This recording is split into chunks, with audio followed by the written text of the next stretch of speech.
welcome to this week's video. For this week, I'm doing my book haul for the month of March. This is a stack of books that I took from that big thing to show off to you guys in the hopes of lessening that big thing, but we still have that big thing, so likely that will not be cleared anytime soon because it's not hoarding if it's books, right? So I will be showing you the books and reading the back blurbs, and there will also be a new giveaway, so hang around for that, and let's get started. First book I wanted to show you is Harold Robbins' Tycoon. Now, I really loved the mini-series that was made by one of Harold Robbins' books. I think it was called The Carpetbaggers, with Mark Harmon from NCIS. And I think it was back in the early 80s, I think it was made, but I really liked that. So wanted to check out Harold Robbins' books. So let's read the back here. Jack Lear is driven by unbridled ambition. As a pioneering radio and television broadcaster, he makes a fortune, launches a network, and marries 2 women. I'm assuming not at the same time. But despite all he has, what can never be his continues to haunt him: the respectability of old money. The women in his life are legion. His first wife is a shrewd, gorgeous wasp princess who transforms him from the son of a Jewish scrap metal king into a man of class, surrounded by the trappings of elegant wealth. His second marriage is to the lovely English aristocrat who introduces him to high society. Yet Jack Lear's drive to succeed, to best his rivals by whatever means, has no give, and one day he comes face to face with a threat from an unexpected corner, a threat that could sweep his hard-won empire right out of his powerful hands. I love sort of epic sort of historical sagas of like characters who are like born like poor and then like make their fortune, and like there's like all these like family secrets and like crazy sauce and glitz and glamour, and so really looking forward to that. My water here because when I talk too much.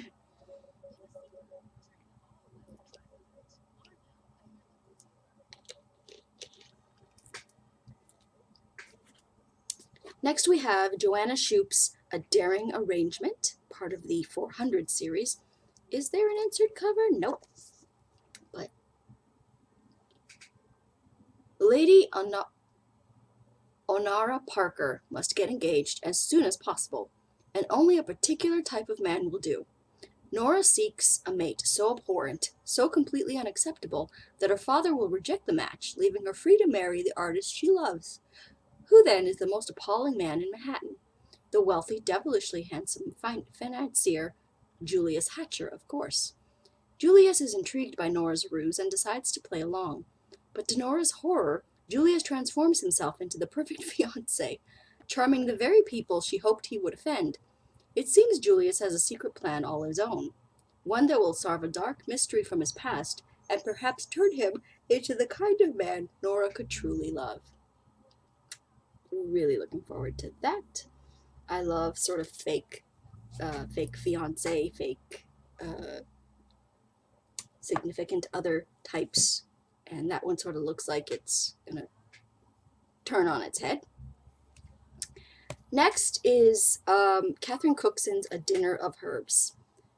Now, I have heard, I follow this other booktuber, Becky's Book Reviews, and she got this bunch of Catherine Cookson books from her sister, and she's been sort of making her way through them, and the way she works is like she primarily does book reviews. Like she posts usually every Sunday, and she devotes one video to one book, and I really enjoy her books, and she reviewed this one, and it sounds like really, really up my alley.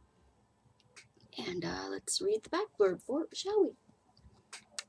A legacy of hatred can be a terrible force in life, over which not even an enduring love and all the fruits of material success may prevail. Catherine Cookson explores this theme in a major novel that will absorb and enthrall her readers as irresistibly as any she has written. Roddy Greenbank was brought by his father to the remote Northumberland community of Langley in the autumn of 1807.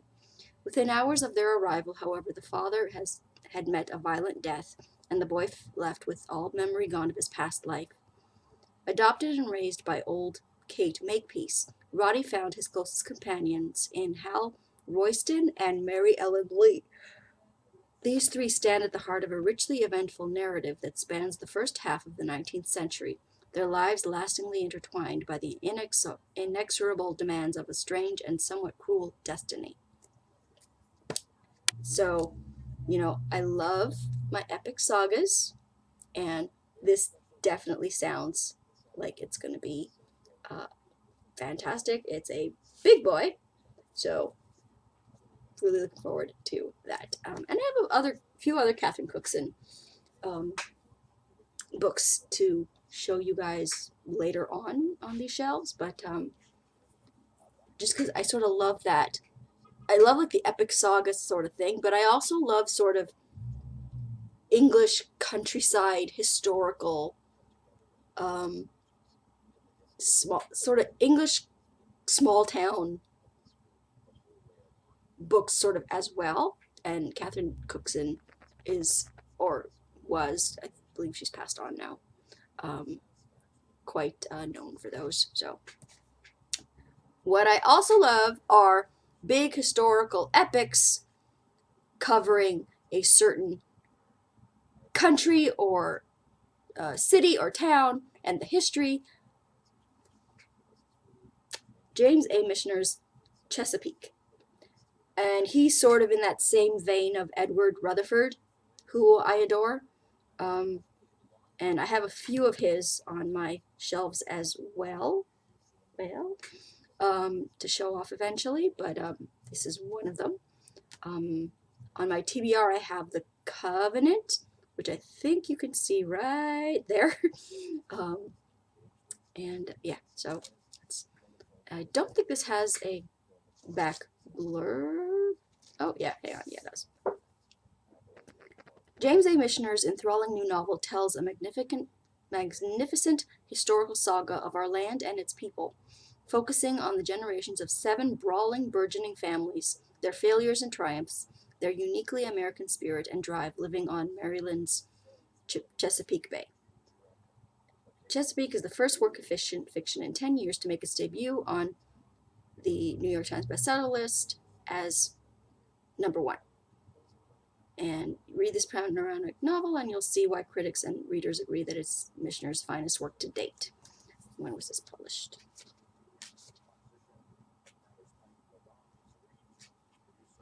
78. So he's had, I believe, many books since then, or I believe he has passed on as well. But so this is the historical saga around Chesapeake or Chesapeake Bay, and it's sort of like the history of a place, but told through the families and the characters populating that world and that time. So yeah, looking forward to that. Next we have a Harlequin Presents. We have Confessions of an Italian Marriage by Danny Collins. And she looks very sort of old school. And it's not historical, but I like her look very, very much. What do you do when your husband goes missing? Well, if he looks like that, you look for him. Flesh him out by pretending to marry again. Why, like, billionaire Giovanni's dramatic return forces Freya to confront the deep hurt she felt at his desertion, and the sparks that continue to fly between them. Giovanni had to go into hiding to protect his new bride. but he's shocked by the consequences his mysterious past had on Freya. Now he'll have to let her in closer than he's allowed anyone before, if he's to save the Whirlwind marriage he's suddenly so compelled to fight for. So, ooh, very, very much looking forward to that one. Next we have Great Expectations by Charles Dickens. As if you are new here, I like to sort of mix it up with sort of general fiction and classic literature, starting to get more into that as well. And I'm just sort of making my way through, and definitely had to pick up that one. And let's see the back blurb. In the marshy mists of a village churchyard, a tiny orphan boy named Pip is suddenly terrified by a shivering, limping convict on the run. Years later, a supremely arrogant young Pip boards the coach to London, where, by the grace of a mysterious benefactor, he will join the ranks of the idle rich and become a gentleman. Finally, in the luminous mists of the village at evening, Pip the man meets Estella, his dazzlingly beautiful tormentor, in a ruined garden, and lays to rest all the heartaches and illusions that his great expectations have brought upon him. So, definitely love the plot for that. I remember that there was a movie. Well, I imagine there have been many movies made, but I know that there was sort of a modern day version of this with, I think it was Ethan Hawke and Gwyneth Paltrow. And was it Anne Bancroft who played Stella's grandmother or aunt or Havisham? I think her name was Mrs. Havisham. But yeah, I haven't seen the movie, but I was sort of like aware of it, and I knew that it was based on Great Expectations. So, looking forward to that. Next we have Patricia Hagen's A Forever Kind of Love. And it does have an insert cover. And wow. And let's read the back. Oh, hang on.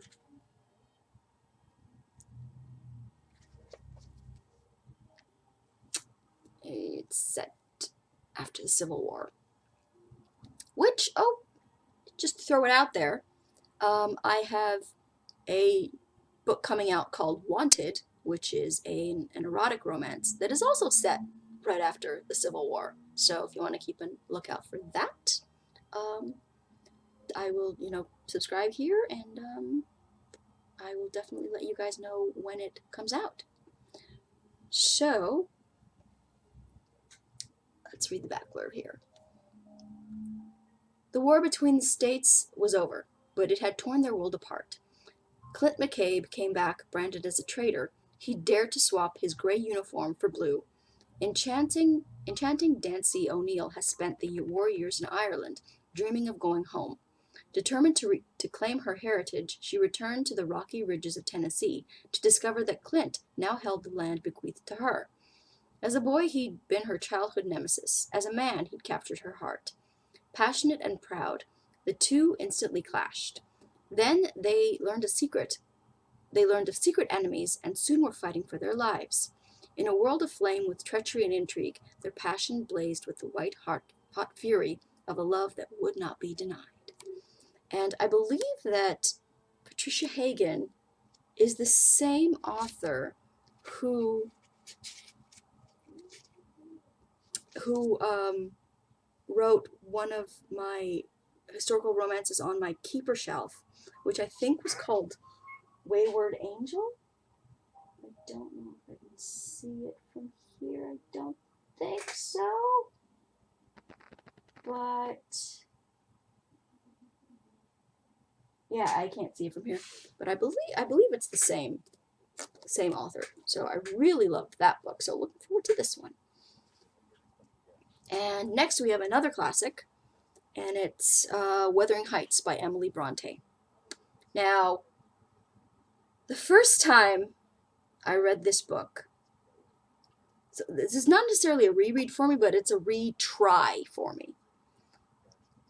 First time I tried reading this book, I DNF'd it because it starts off with some dude showing up at the house, and it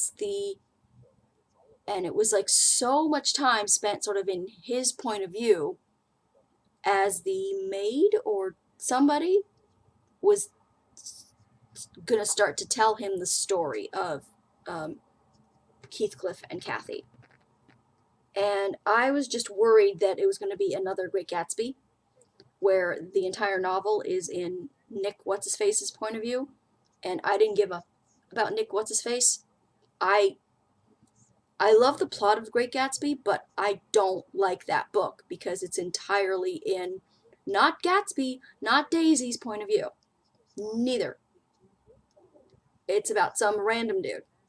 And I don't like that. I don't like when, particularly classics did this, when it was the story, don't even get me started on Anna Karenina.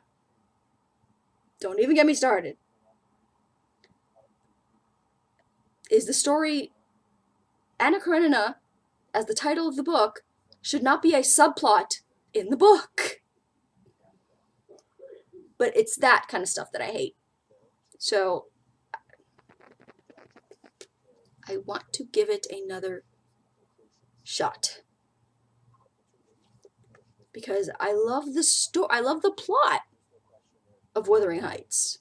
And in case you didn't know what the plot of Wuthering Heights was, here we go. While Catherine... Sorry. Oh, wait. There we go. I thought the top was just a quote or something, but no. One of the most passionate and heartfelt novels ever written, Wuthering Heights tells of the relationship between Catherine Earnshaw and Heathcliff, the orphan boy her father adopted and brought to Wuthering Heights when they were children. While Catherine formed a deep attachment to Heathcliff, her brother Hindley despises him as a rival. Heathcliff becomes torn between love for Cathy and the rage and humiliation he suffers. Finally, he can stand it no longer, and in the violence of a summer storm, leaves the Heights for 3 years. During his absence, Catherine has married, but her tormented heart belongs eternally to Heathcliff, who is now prepared to exact his tyrannical revenge. With its freedom from social convention and its unparalleled emotional intensity, Wuthering Heights is a highly original and deeply tragic work. So,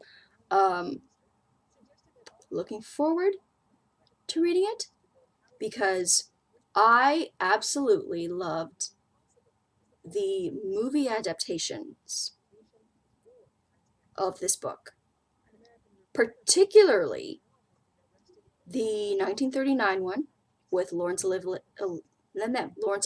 and Merle Oberon, and the one in the 2000s that was Tom Hardy and Charlotte Ridley, I think she's his wife now, or his longtime girlfriend. But yeah, the Tom Hardy version and the Laurence Olivier version. The Ray Fiennes and who played Cathy? Was it Juliette Binoche? The Ray Fiennes one didn't really do it for me. I didn't like that one sort of as much. I loved the 1939 version. I loved the Laurence Olivier version so much. And the Tom Hardy one was fantastic as well. But if I had to pick a favorite, it'd be the 1939 version. I adored that version so much. But yeah, really, really looking forward to it. To giving this one another shot. Next we have my favorite Edward Rutherford book, and is still, like, it's the first one of his that I've ever read, and it's still, to this day, my favorite. I've loved his other ones afterwards, but this one is still my favorite, and it's Sarum, the The Novel of England by Edward Rutherford. And like it starts like way like prehistoric. In Sarum, Edward Rutherford creates a masterpiece of breathtaking scope, a brilliantly conceived and superbly written epic novel that traces the entire turbulent course of English history. From primitive beginnings almost 10,000 years ago, to the medieval world of knights and ladies, from the bloody Civil War to colonial preeminence in the 19th century, right up until the present day, this is a magnificent story that until now has never been told. The rich tapestry weaves a complete saga of 5 families: the Wilsons, the Masons, the family of Porteous, the Shockleys, and the Godfreys, who preserve their particular characteristics over successive generations and reflect the changing character of Britain. As their fates and fortunes intertwine over the course of the centuries, their greater destinies offer a fascinating glimpse into the future. Loved this book so much that I could have sworn I had it on my keeper shelf, but I don't know what happened to it in between my many moves over the years that I lost it, and I had to grab it again. Or maybe it was when I read it, it was a library book, and that might have been it, but I definitely had to have a copy of my own to put on the keeper shelf. So this one will, since I've read it already, I think I'm just gonna like pop it there on my keeper shelf, because I would say that I would reread this one again, but it's a big boy. It's a big boy, so I don't know if I'll reread it again, but it's going on my keeper shelf for sure. Next is another classic, and it's F. Scott Fitzgerald, This Side of Paradise. And again, Great Gatsby, I love the plot of that book. Like, I love the sort of story of that book. I don't like the style of that book. I don't like that it's told in Nick Carraway's point of view. Hate that. Hate that, hate that, hate that. I'm hoping that This Side of Paradise is different. So let's just see. This is the first one that this one is the first one that he wrote. This is Fitzgerald's first novel. I did not know that. Considered scandalous and brilliant when it was published in 1920, This Side of Paradise describes the intellectual, spiritual, and sexual education of young Amory Blaine in the tumultuous America of the early 1900s. Highly sophisticated yet hopelessly romantic, Amory flounders from prep school to Princeton to glittering jazz-age New York. Confident that he's destined for greatness, but unsure how to go about it.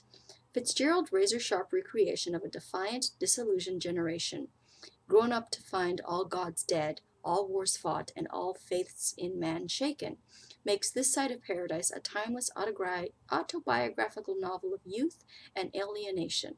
It moves from tenderness to cynicism, to hope, with the grace and power that make Fitzgerald one of the greatest American writers. So, definitely looking forward to that one, and hopefully I can get more immersed in the story, because I was unable to do that with The Great Gatsby, because we talked about that. And the last book in this month's book haul is Irwin Shaw's Beggar, Man, Thief. And I believe it's one of the same, in the same sort of style of Harold Robbins. Let's see if you have a blurb. Do you have a blurb, sir? Yes, okay. That's the blurb, I believe. These were the Jordashes. Jordashes? Jordashes? Jordakes? Jordacches.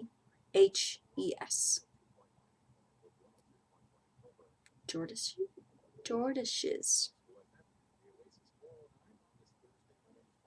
I leave it to you.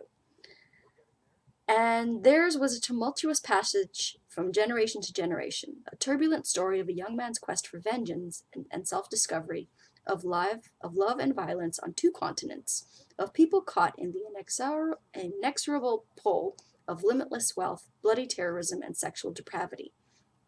This is the tale of a passionate, lustful, ruthless family, driven by dark forces deep within their blood, to live life like a powerful and magnificent obsession. So it's sort of one of those, again, like epic family saga types. And when was it published? In 1977. So very much looking forward to that. Now, for this month's giveaway, I am giving away a classic Penny Jordan Harlequin Presents. One of these old school Harlequin vintage presents, and Penny Jordan was sort of the queen of Harlequin Presents. This one was published originally as a Milton Boon, published in 1987. So if you would like to be entered to win this book, all you have to do is leave me a comment. Leave me a comment and let me read you the back blurb to see if you would like to if it's something that you'd like to enter to win. She had come to take his inheritance. Natasha Ames wasn't surprised that Jay Travers resented her presence on his family's Texas ranch. Not after she learned that his grandfather, who had met Natasha on a trip to England, had left her half of his property in his will. Natasha didn't know why the shrewd old Texan had made such a bequest to a virtual stranger, but she was determined not to leave until she found out. It wasn't easy living with Jay's hostility, especially when Natasha found herself falling in love with the harsh rancher. So, if you would like to be entered to win, just leave a comment, and just a reminder that I will pick a winner for this in April's book haul. So, best thing for you to do is subscribe, so that and hit the notification bell, so that way you know when April's book haul video goes up. So again, usually I try and film these sort of like book wrap-up book videos towards the end of the month. So towards the end of April is when, the end of April, beginning of May is usually when I try for. Just keep an eye out for April's book haul video, and if you enter and if I draw your name, then that's how you'll know. I will leave my email address in that video, and then you contact me and send me your mailing address, and then I will send the book to you. But that means that you have to keep an eye out and watch April's book haul video to see if you won. So yeah, just basically that. Just leave a comment on this video. So leave a comment on this March book haul video if you would like to win, and then check April's book haul video to see if you won. So that is going to be it for this week's video. Let me know if you've read any of those books and sort of what you thought of them. And yeah, that's going to be it. Follow me on Twitter at twitter.com/authorejamie. Like my Facebook page at facebook.com/authorejamie. The historical erotic romance that I mentioned, Wanted, that was set at the end of the Civil War, I'll pop in and tell you guys about that at authorejamie.wordpress.com. That is my website. And yeah, that's going to be it. I will talk to you guys next time. Bye!